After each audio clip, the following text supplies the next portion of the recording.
예, 오늘 본문에 있는 말씀을 통해서 나귀 새끼를 풀어 끌고 오라, 그런 제목 가지고 말씀을 살펴봅니다. 우리 후배 목사님 중에서 목회하신 그 교회에 아주 독특한데요. 그 교회도 이제 오전 예배 드리고 오후 예배를 2시에 드려요. 그럼 이제 예배가 아무리 길어도 3시면 끝난단 말이에요. 근데 이분들이 저녁 5시, 6시까지 교회를 가지를 않고 남아서 기도하고, 그리고 성도들과 교제를 하고, 또 한 주일간 어떻게 살았는지 서로 듣고 또 이야기하고, 그래서 정말 은혜로운 시간을 나눈다. 더 재밌는 것은 오전 예배를 나오고, 보통 오후 예배는 잘 안 나오는데 이분들은 오전 예배는 잘 안 나오고 오후 예배는 꼭 나온대요. 그래서 오후 예배 나와서 같이 2-3시간 이렇게 같이 커피도 마시고 또 빵도 사다 먹고, 그러면서 교제 시간을 가진다 하는 겁니다. 남극의 황제 펭귄은요, 혹독하고 긴 겨울을 보내야 되는데 암컷이 알을 낳아 수컷 바위에 올려놓고는 새끼 먹이를 찾기 위해서 먼 바다로 가는데, 수컷은 먹이도 먹지 못하고 자기 발등에 올려진 그 알을 자기 몸으로 이제 품으면서 그 알을 지킵니다. 그런데 영하 50도예요. 초속 50m. 어마어마한 추위죠. 그런데 이 혹독한 추위를 녹이는 방법이 뭐냐면 허들링이라고 하는 것인데, 수백 마리의 펭귄이 바짝 몸을 붙여가지고 서로가 서로의 체온을 전달하면서 유지해주고, 그리고 서로가 서로의 벽이 되어 주어서 무서운 겨울 2달을 견디게 한다고 하는 겁니다. 성도는요, 모름지기 서로가 서로에게 벽이 되어 주어야 하는 겁니다. 이 벽이 보호의 벽이 되어야 하는 거예요. 제가 어제 원주에 가서 어느 집을 보니까 담장이 곧 무너질 것 같이 곧 한 15도 이상 기울었어요. 저거 당장 헐어버려야지. 그래서 제가 옆에 타고 우리 김선혜 사무한테 전 기초공사가 잘못됐다, 그래서 넘어지려고 한다. 지나가는 사람 어른들도 다칠 판이고 애기들도요, 그 담 무너지면 사망사고까지 일어날 수 있습니다. 당장 뜯어가지고 당장 고쳐야죠. 여러분, 우리는 다른 사람을 해치는 벽이 아니라 다른 사람을 보호하는 벽, 사랑을 나누는 사랑의 벽, 은혜를 나누는 은혜의 벽, 슬픔을 당한 사람에게는 위로의 벽이 되고, 고통을 당하는 사람들에게 고통을 함께 나누는 그런 벽이 되어 주어야 하는 겁니다. 우리가 서로 물고 뜯으면 망할 길밖에 없어요. 갈라디아서 5장 15절에 보면 만일 서로 물고 먹으면 피차 멸망할까 조심하라 말씀합니다. 우리가 서로의 짐을 나눠지면서 서로 섬기는 자 중에 있을 때 가장 아름다운 거예요. 그러나 시기하고 질투하고 서로 물고 뜯으면 망하게 되는 겁니다. 그리고 사람과 사람 사이에 죄 짓는 죄, 그것이 가장 추악한 죄예요. 사람과 사람 사이에 짓는 죄가 뭐냐? 원수 맺는 것, 분쟁, 시기, 분냄, 당짓는 것, 분열함. 이런 일을 하는 자는 하나님의 나라를 유업으로 얻지 못한다 말씀하고 있습니다. 최근에 이제 코로나가 끝나가면서 마스크를 벗게 되면서 코로나 때 있었던 뒷얘기가 송송 이게 들려옵니다. 그런데 어떤 분이 찜다가 시켰어요. 근데 여자 배달원인데 가보니까 엘리베이터가 망가졌는데 29층입니다.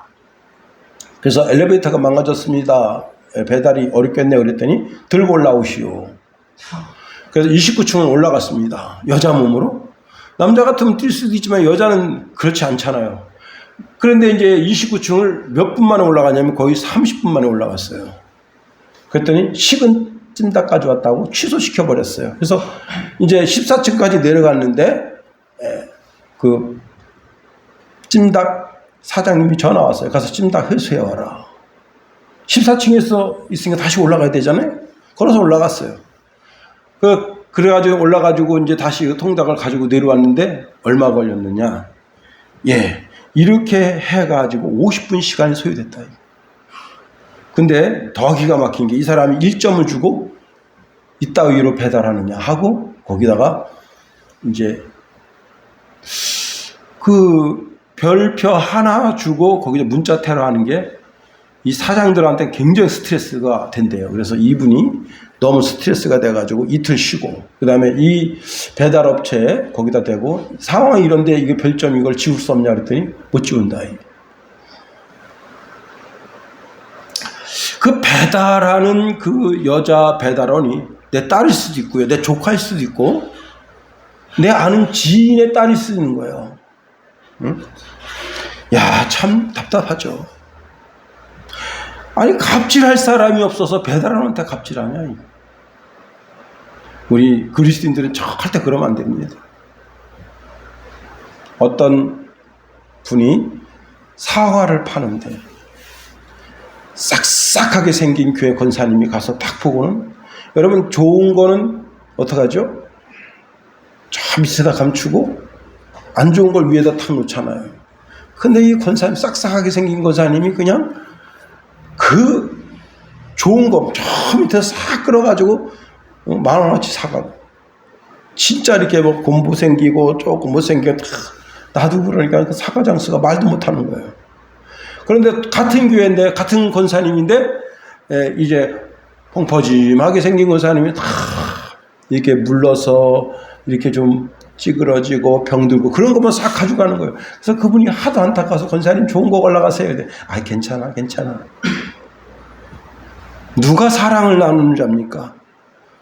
그 흠 생겨도요 사과는 맛에는 전혀 차이가 없어. 그리고 이렇게 물른 데는 잘라내고 먹으면 되는 거예요. 우리는 서로 사랑하면서 살아도 다 못 살 세상이 이 세상입니다. 사도 베드로는 우리에게 울림을 주는 말씀을 줍니다. 베드로전서 3장 8절 9절에 보니까 마지막으로 말하노니 너희가 다 마음을 같이 하여 동정하며 형제를 사랑하며 불쌍히 여기며 겸손하며 악을 악으로 욕을 욕으로 갚지 말고 도리어 복을 빌라. 이를 위하여 너희가 부르심을 받았으니 이는 복을 이어받게 하려 하심이라. 최근에 이제 제가 인터넷으로 감자를 샀습니다. 근데 감자를 중자를 샀어요. 그냥 뭐 대충 뭐 그냥 오겠지. 그런데 첫째는 10kg를 샀는데 20kg를 보내준 거예요. 야, 이게 너무 미안하더라고. 이거 어떻게 해야 되나. 두 번째는 감자가 내일 가서 보니까 이게 뭐라 그러죠? 막 보내는 걸 뭐라 그러지? 이렇게 딱 이렇게 뭐 소문소 중중 뭐 대대 이렇게 보내는 게 아니라 대중소가 섞여 있다. 그런 걸 보냈더라고요. 또 그 다음에 양파를 시켰어. 양파 딱 10kg 시켰는데 그냥 저냥 먹을 만한 거 시켰는데 아유 대짜가 온 거예요. 얼마나 마음이 푸근합니까? 응? 지금 농사 져가지고 양파가 그냥 지천인데 빨리빨리 소화하자 그래가지고 그냥 큰 거 보내주셨나 봐요. 응? 마음이 풍성해지고 다 먹으면 어디서 시키겠어요? 이번에 내가 큰 은혜를 입었어요. 다음에 좀 조그만 거 보내도 괜찮다 이거예요. 그 집에서 시킬 거 아니에요. 여러분, 예수님이 말씀하십니다. 내가 새로운 계명을 너희에게 준다. 서로 사랑하라. 오늘 본문으로 가봅니다. 예수님께서 십자가를 지시기 5일 전, 그러니까 이 날은 날짜로 말하면 10날이에요. 10날.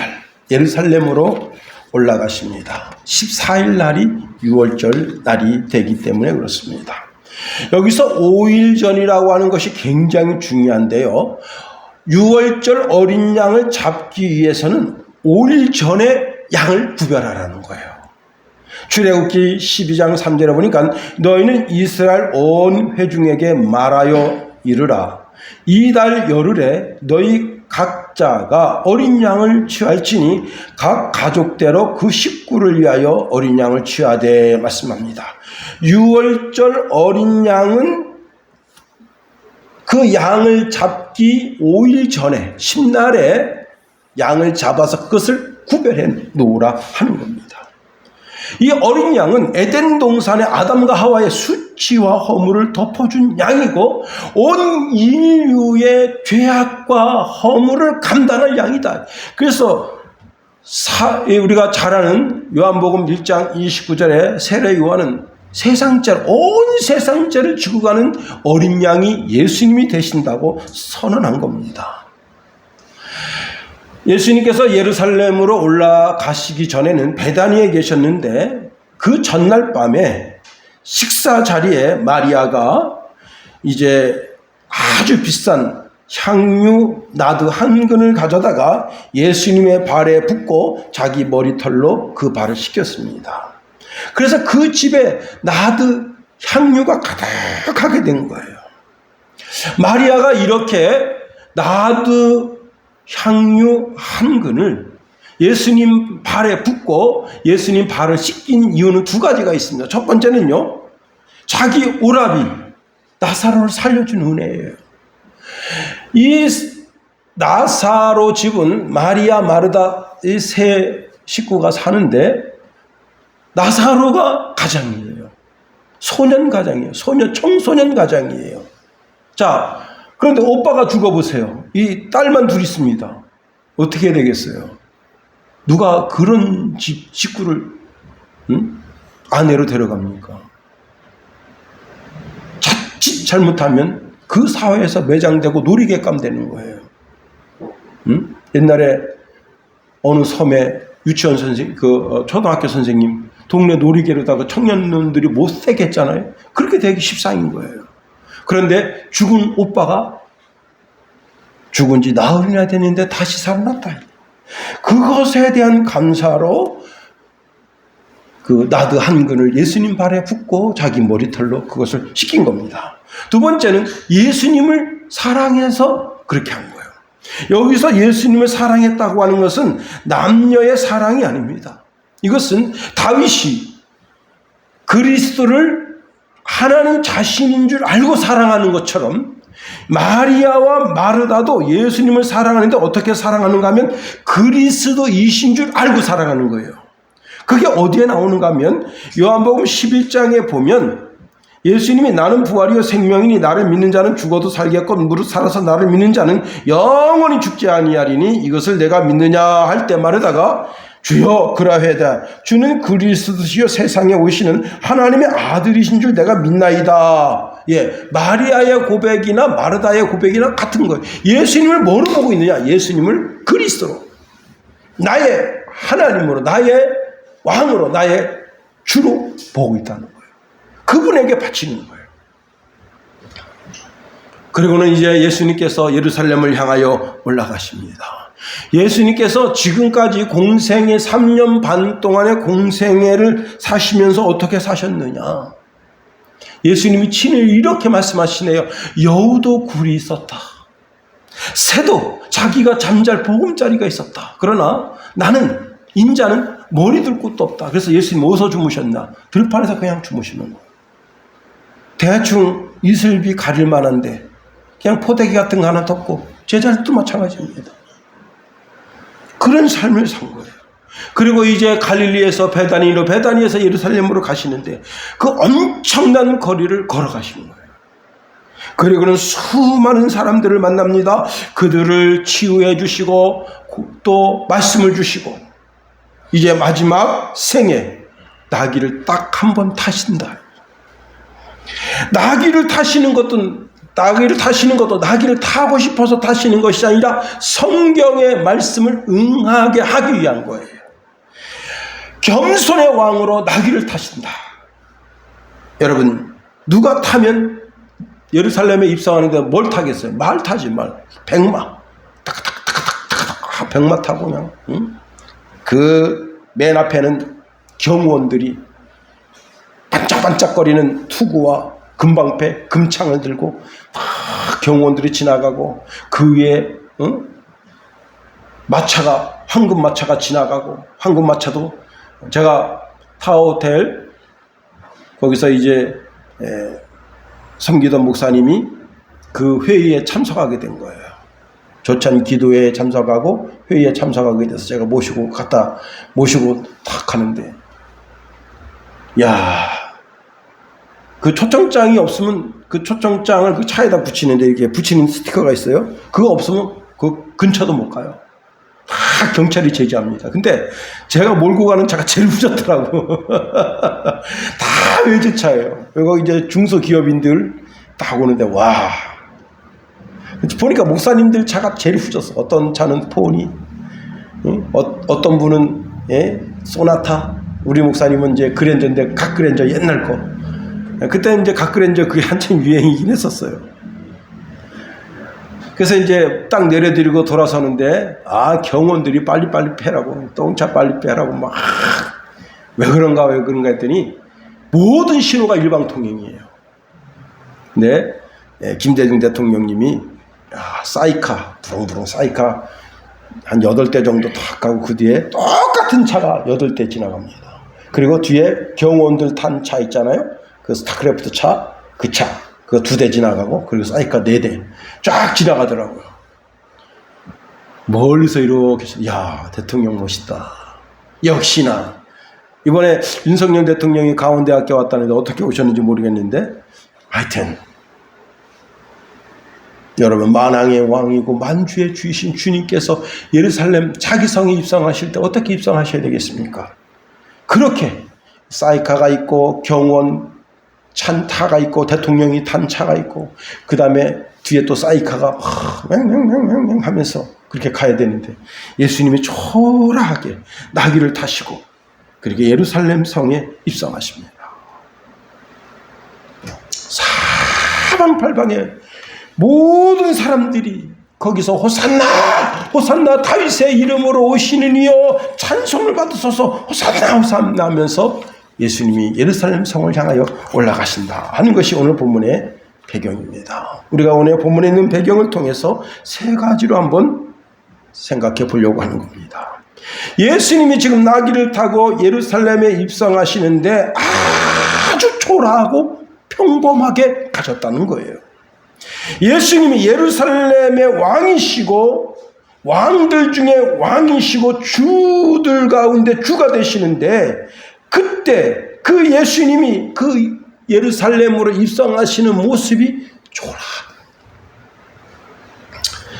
예수님이 이제 붙잡혀서 빌라도의 관정에 끌려갔을 때 빌라도가 물었습니다. 내가 유대인의 왕이냐? 예수님 말씀하십니다. 이는 내가 스스로 하는 말이냐 다른 사람이 나에 대하여 내게 한 말이냐 하니 이제 예수님을 고소하던 유대인들이 예수님을 고소할 때 죄목이 있어야 될 거 아니에요.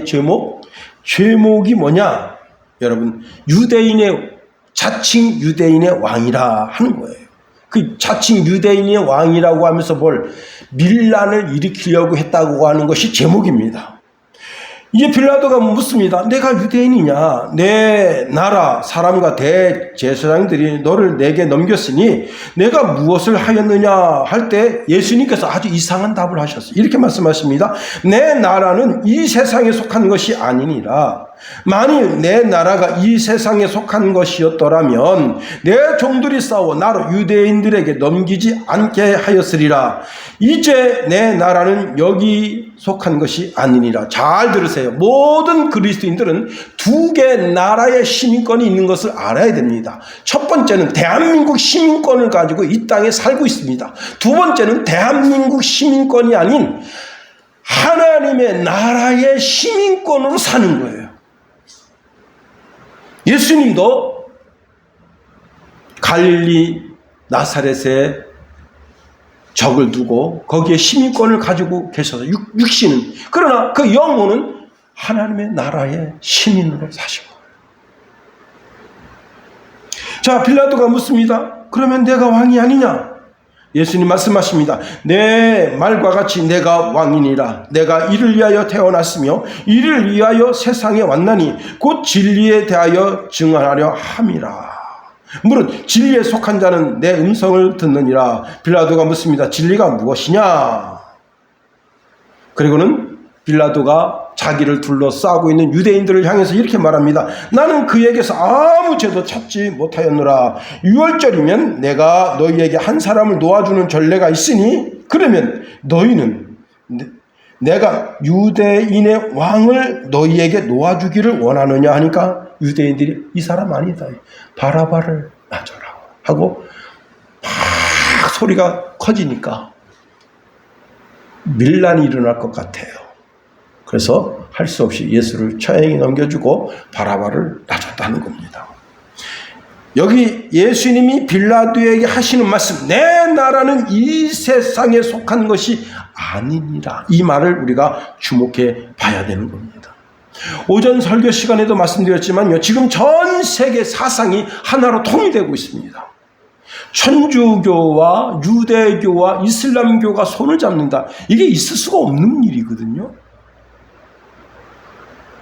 그런데 저들이 그렇게 이슬람, 유대교, 천주교는 마리아를, 이슬람은 마호멧을, 유대교는 아직도 오지도 않은 예수 그리스도가 이 땅에 오지 않았다. 그렇게 믿고 구약 성경만 믿고 그리스도를 기다리는 그런 대망 사상을 가지고 있는데 그들이 누구를 공격하려고 하는가 하면 예수 그리스도를 공격하려고 하는 거예요. 이제 성경의 말씀이 더 정밀하게 정확하게 이루어져 가는 것을 우리가 보게 되는 겁니다. 왜 유독 기독교만? 왜?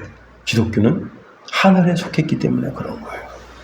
땅에 속했다고 하는 것은 스스로 마귀 나라인 것을 지칭하는 거예요.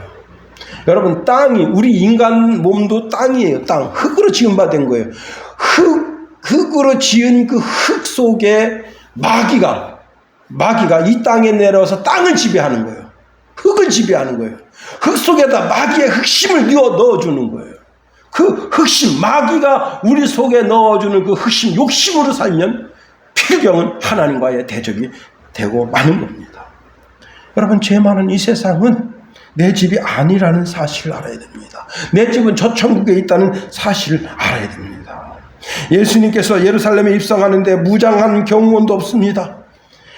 빵빠레를 울리는 그런 악단도 없습니다. 황금마차도 화려한 제복도 없고 시골 청년이 누구나 타고 다니는 나귀. 그때 모든 보편적인 사람들이 타고 다니던 나귀를 타고 예루살렘에 입성하는데 수천의 사람들이 호산나 호산나 찬송하는 찬송소리 그것뿐이다. 예수님은 겸손하게 나귀를 타셨다 하는 겁니다. 우리나라의 한 젊은이가요, 한 40대 초반 되는 젊은인데 1년에 60억을 벌어요.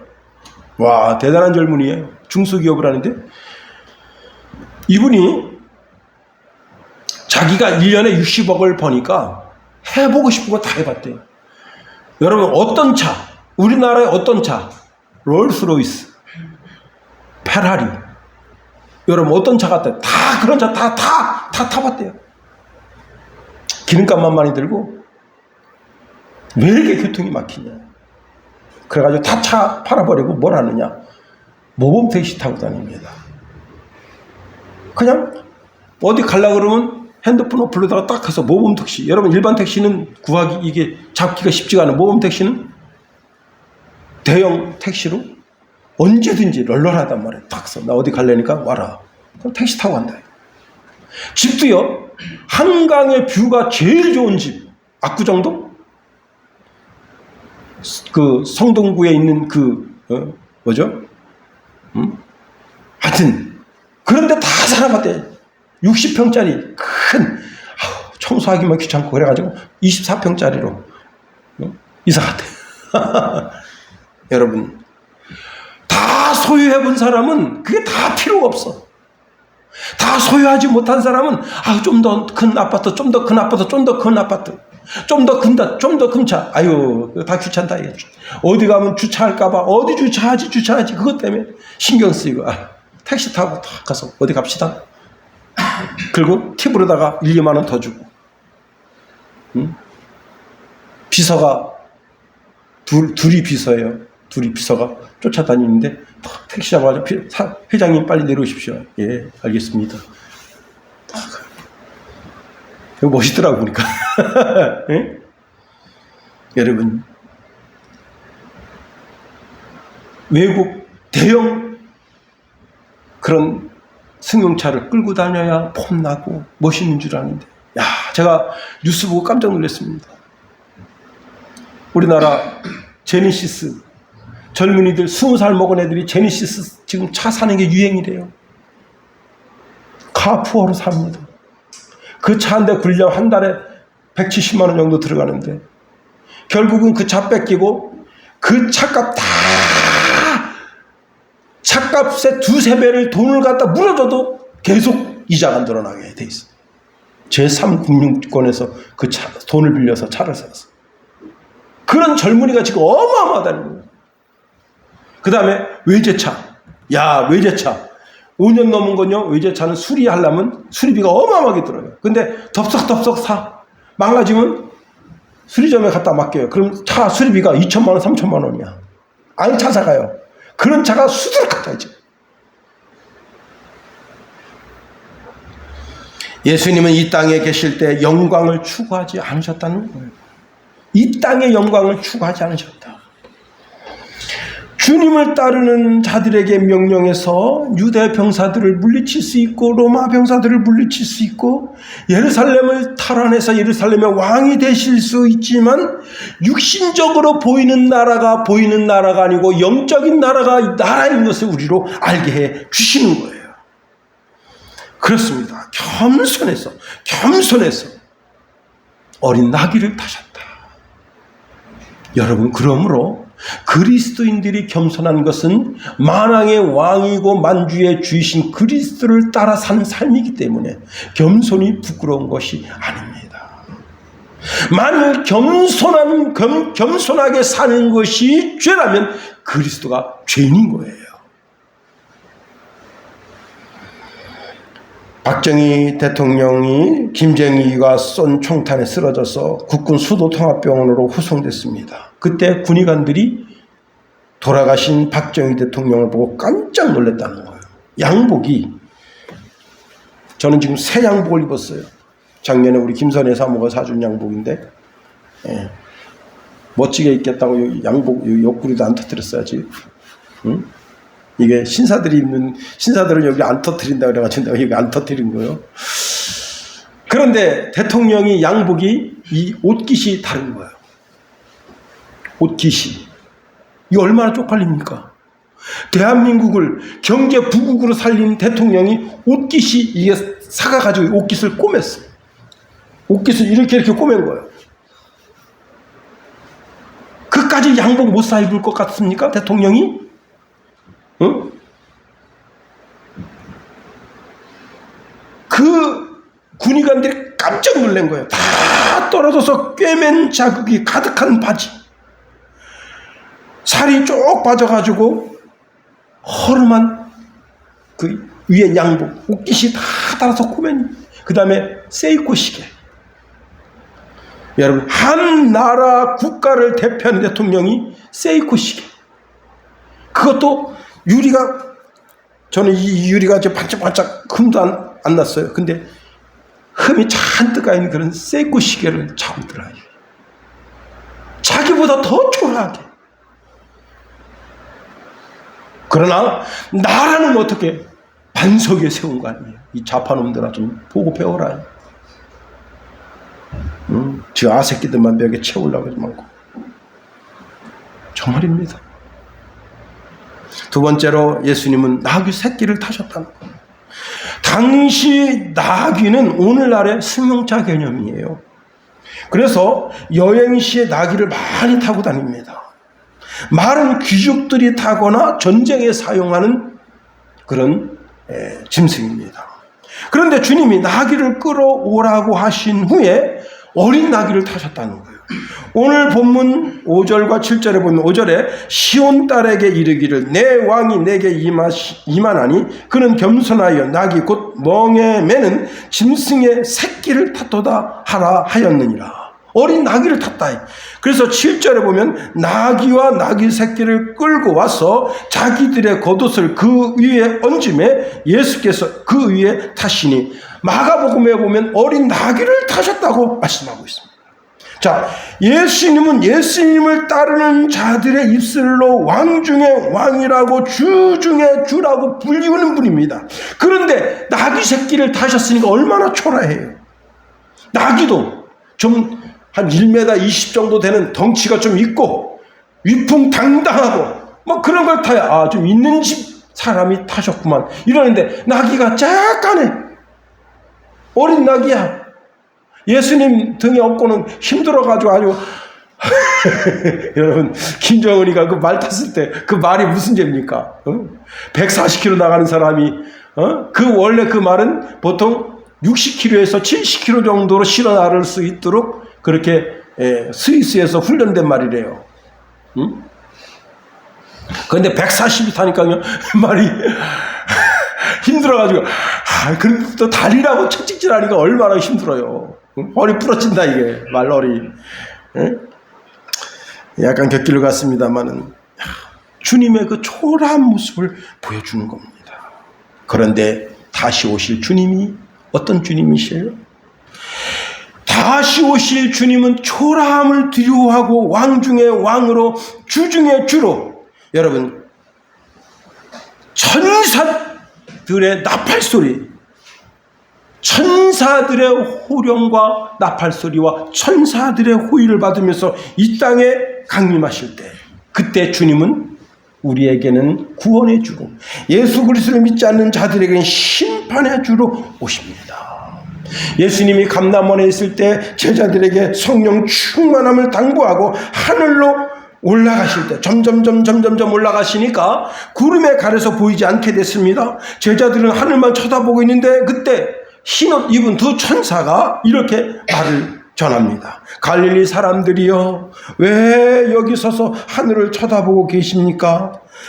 여러분을 떠난 하늘로 올라가신 이 예수께서는 여러분이 본 그대로 다시 오실 것입니다 라고 말하고 있습니다.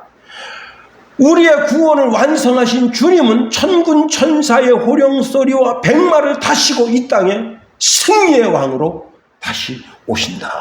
마태복음 24장에 보면 주님의 재림을 이렇게 말씀하고 있습니다. 그때에 인자의 징조가 하늘에서부터 보이겠고 그때에 땅의 모든 족속이 통곡하며 그들이 인자가 구름을 타고 능력과 큰 권능으로 오는 것을 보리라. 그가 큰 나팔 소리와 함께 천사들을 보내리니 그들이 그의 택한 자들을 하늘 이 끝에서 저 끝까지 사방에서 모으리라 말씀하십니다. 계시록 1장 7절에 보니까 볼지어다 그가 구름 타고 오시리라. 각 사람의 눈이 그를 보겠고 그를 찌른 자들도 볼 것이요 땅에 있는 모든 족속에 그로 말미암아 애곡하리니 그러하리라. 지금 주님은 초라하게 예루살렘 성에 입성하셨어.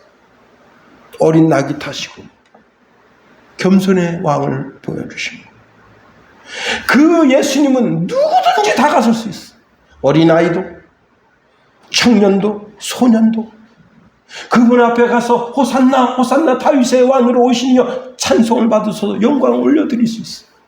그러나 그분이 이 땅에 다시 오실 때에는 가장 큰 영광 중에 오실 분이라고 하는 사실을 역설적으로 보여주고 있다는 겁니다. 세 번째로 나귀를 빌려서 탔다. 참 빌리는 인생, 불쌍한 인생이에요. 이정호 목사님이 어느 도시에서 목회를 시작했는데, 여러분 그 이정호 목사님 성격 얼마나 까칠합니까? 노예 가면 노예 어른들이 저한테 그래요. 아이 김 목사, 그 양반하고 어떻게 그렇게 친하게 잘 다녀? 근데 어땠어요? 그 성격 까칠해가지고 저는 그걸 모르겠는데요. 저는 그냥 존경스럽고 사랑스럽기만 합니다. 참 별날 일이네. 근데 이제 그분이 목회를 이제 개척을 했는데 개척 한 달쯤 됐는데 쌀이 딱 떨어졌어요. 그 아침을 먹으려는데 아침이 없는 거야. 그게 금식이 아니라 금식이 된 거여서 사모님한테 가서 쌀이 없으면 쌀을 좀 쌀집에 가서 한 가마니 얻어가지고 와가지고 먹어야지 이게 뭐 하는 거냐 호령 꽉 하니까요. 사모님이 이제 참, 여러분 사모님은 부잣집 아주 진짜 부잣집에서 아주 귀엽게 사랑받고 그렇게 그 벌써 사모님 보면 그렇게 생겼잖아요, 그죠? 예, 이게 사모님이 아주 진짜 무남동녀 외동딸 귀한 집에서 이렇게 자랐구나. 그게 느껴져요. 그 여자가 쌀집 가서 주인 사장 주인님, 제가 여기 개척교회 목사인데 목사 사모인데 쌀 좀 한 가마니 외상으로 주시면 안 되겠습니까? 눈을 부아리면서 교회 목사 사모가 돼가지고 돈도 없고 말이야. 외상으로 쌀을 달라고? 막 그래 안 주면 나 못 주겠습니다 이러면 되는데 막 화를 내면서 그러니까 이 사모님이 울면서 집에 온 거야. 여보 내가 네 쌀을 안 준대. 목사님이 사모님도 이리 와 무릎 꿇으라고. 목사님도 무릎 꿇고 기도합니다. 하나님 오늘 우리 개척한다고 이렇게 한 달 넘어서 쌀이 떨어졌는데 내가 만일 다시 한번 쌀 떨어져서 눈물을 흘리면 난 목회 안 합니다. 하나님 그런 줄 아시오. 예수님 이름으로 기도합니다. 기도를 마쳤어. 그런데 저녁 때쯤 됐는데 달구지에다가 쌀 한 가마를 싣고 어떤 여인이 온 거예요. 이 사람은 철두철미한 불교 신자인데 하나님의 음성이 들리는 거예요. 신령한 자의 음성이 들리는 거예요. 야, 너 집에 쌀 한 가마니 지금 달구지에 실어다가 그 개척교회 이정호한테 갖다 줘라. 자기 이정호가 누군지도 몰라. 에? 그래가지고 쌀 한 가마니 동네 찾으니까 거기 이정호 개척교회가 있어요. 그래서 쌀 한 가마니 들고 와서 어떤 신령한 분이 제 꿈에 나타나서 이정호한테 갖다 줘. 깜짝 놀라고. 이분이 쌀 떨어질 때쯤 되면 또 한 가마니 가지고 쌀 떨어질 때쯤 되면 또 한 가마니 갖다 주고. 응? 쌀 한 가마니 옛날 쌀 한 가마니 60kg예요. 여자가 들지도 못해. 머슴 시켰어. 달구지에다가. 여러분 참 빌려 쓰는 인생 불쌍한 인생이에요. 마태복음에 예수님 이런 말씀하십니다. 친구가 멀리서 왔는데 한밤중에 와서 한밤중 2시, 3시쯤 문제는 뭐냐면 이 친구가 며칠 동안 못 먹고 온 거야. 그래 보니까 곧 죽을 것 같아. 그래서 할 수 없이 그 동네 안면은 있지만 그렇게 친하진 않아요. 그냥 호영호재하고 사는 사이지 뭐 그렇게 생명을 나누는 그런 형제지간은 아닌데 그 집에 가서 떡 3덩어리를 빌리는 거야.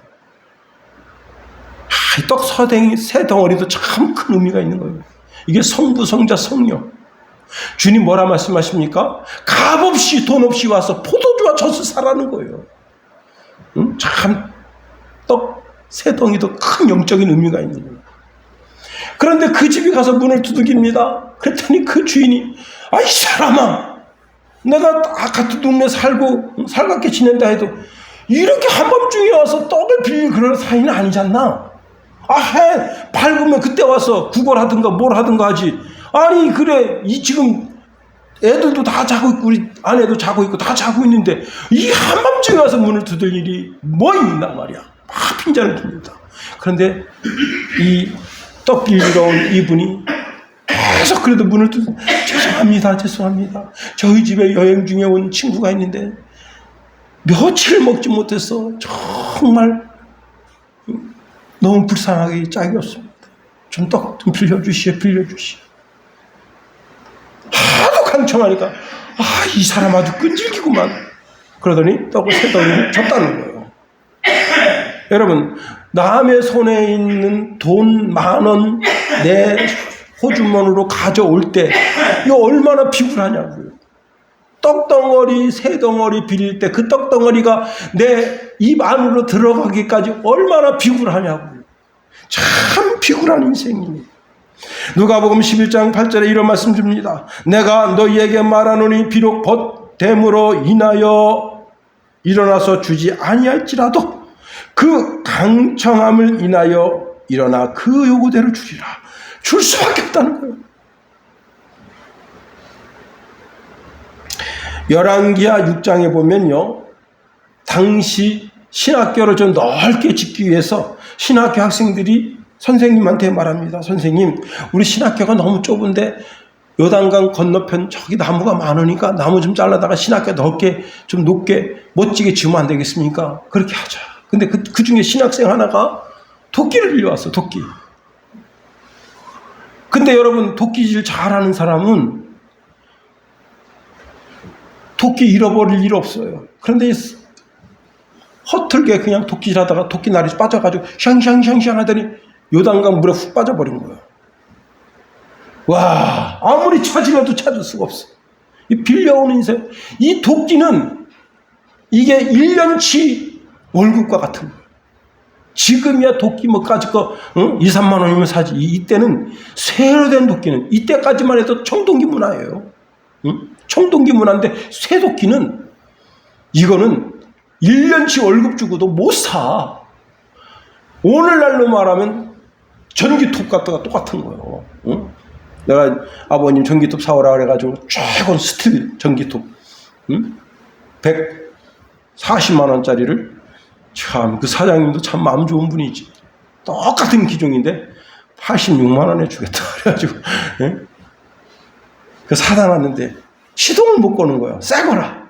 진공 포장되어 있는 거 누가 한 번도 시동을 걸어봤어야지. 그 못 거는데 이제 이중 사촌 형님이 와서 걸어줬다는데. 그런 거예요. 도끼가 그때는 그렇게 귀한 거예요. 그때 이제 선생님이 나뭇가지를 가져와라 하고 이렇게 해서 떨어진데 이렇게 하니까 그 나뭇가지에 걸린 거예요. 빨리 가서 꺼내라. 그래서 꺼낸 거예요. 빌려온 인생 참 불쌍한 겁니다.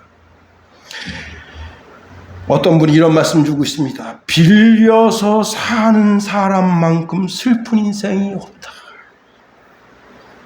예수님은 빌려서 쓰신 거예요. 나귀를 빌려서 하나님의 말씀을 이루려고 그 나귀를 타고 가시는 거예요. 그러면서 당부의 말씀을 주십니다. 나귀를 풀어올 때 그 나귀 주인이 뭐라 하면 주께서 쓰시겠다 하라. 그 말을 준 거예요. 주께서 쓰시겠다. 여러분, 요한과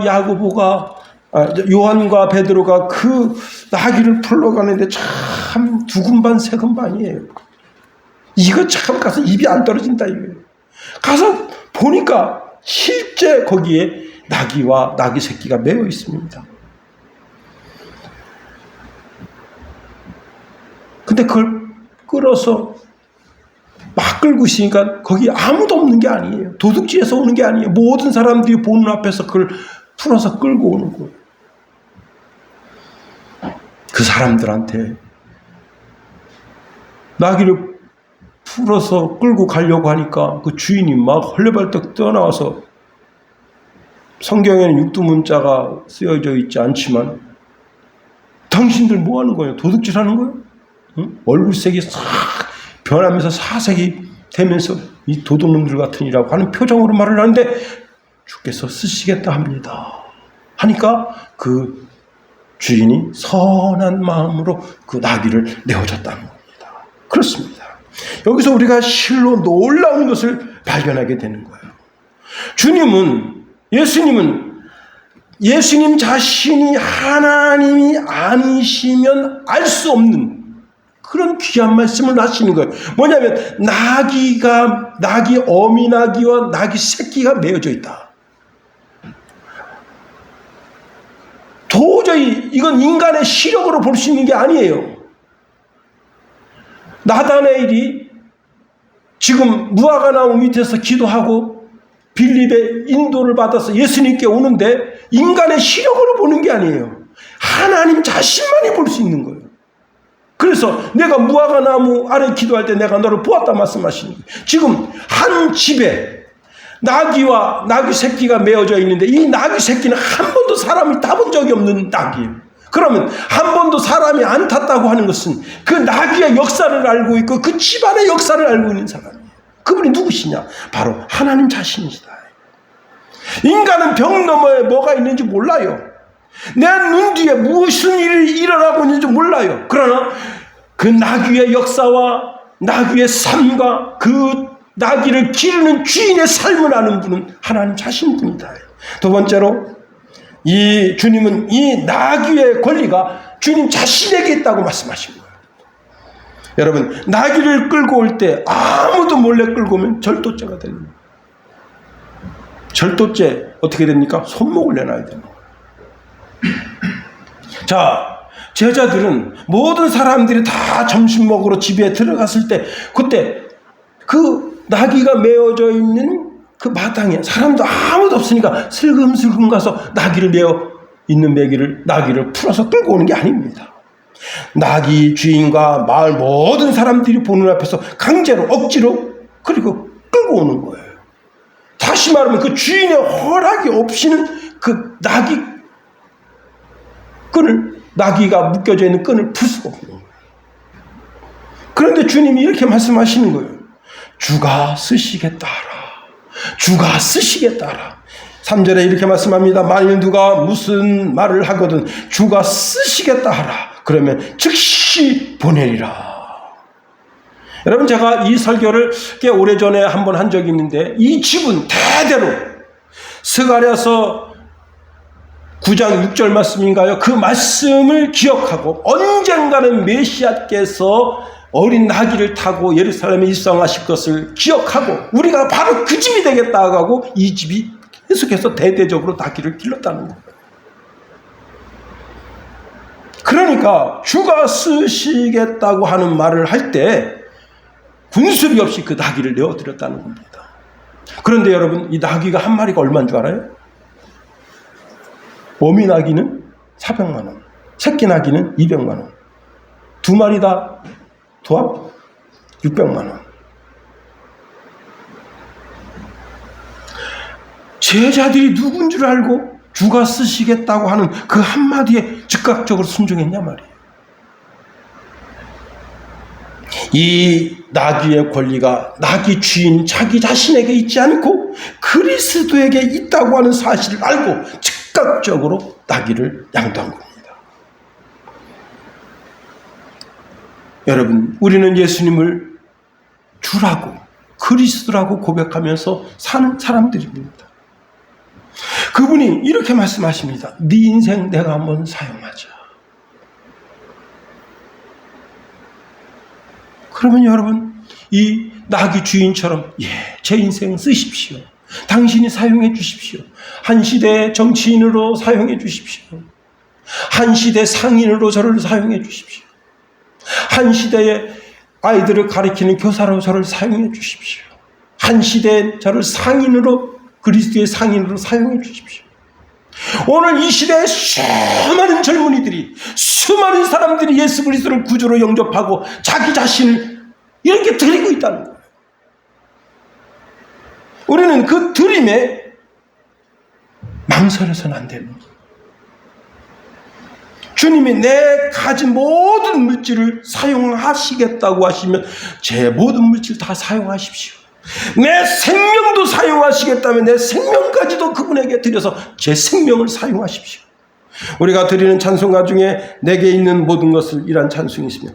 내게 있는 모든 것을 아낌없이 드리네. 사랑하고 의지하여 주만 따라 살리라. 주께 드리네, 주께 드리네. 사랑하는 구주 앞에 모두 드리네. 여러분, 이 찬송, 입술로는 찬송하면서 주님이 네 인생 좀 타고 네 인생을 멋지게 한번 살아보자. 찬송은 올려드리면서 주님 안 될 말, 그런 말씀하지 마세요. 여러분, 주께서 내 인생을 타고 가시겠다 하십니다. 그분 앞에 조용히 나 자신을 드려야 됩니다. 주님께 내 생명도 드리고 내 생명을 예수님께 드리면 주님이 영생으로 대갚아 주십니다. 주님이 나의 손과 발을 당신의 영광을 위해 쓰시겠다고 하실 때 내 손과 발을 주님께 드리면 내가 손으로 수고한 대로 먹게 하십니다. 내 음성을 사용하시겠다고 하실 때 내 음성을 들으면 내 입속에 찬송과 기도와 감사의 고백이 있게 하시고 내 모든 고백들이 천사장의 손에 의해 받들려 하나님 전전에 올려지는 귀한 헌신되게 하신다. 내 물질을 드리면 주께서 썩지 않고 쇠하지 아니한 천국을 주신다. 내 시간을 주님께 드리면 영생의 시간으로 대갚아 주신다. 주님이 내 모든 것을 사용하시고 더 풍성하고 영광스럽게 해주신다. 이제 말씀을 마칩니다. 나귀를 타고 예루살렘에 입성하신 그 예수, 그 예루살렘 성이 여러분의 마음이 되고 마음속에 주님이 오셔서 여러분의 주가 되셨습니다. 여러분을 평생 다 멋지게 하나님 앞에 영광 올려드리고 많은 사람들에게는 은혜를 끼치는 인생이 되기를 예수님의 이름으로 축원해 드립니다. 기도하겠습니다. 하나님, 우리를 붙드시며 인도하소서. 내 평생에 주의 영광 위하여 내 마음을 드리고 내 육체를 드리고 내 물질을 드리고 내 재능을 드렸어. 오직 하나님의 영광을 위하여 쓰임받는 그런 인생 다 되도록 우리를 붙드시며 인도하소서. 예수님 이름으로 감사하며 기도합니다. 아멘.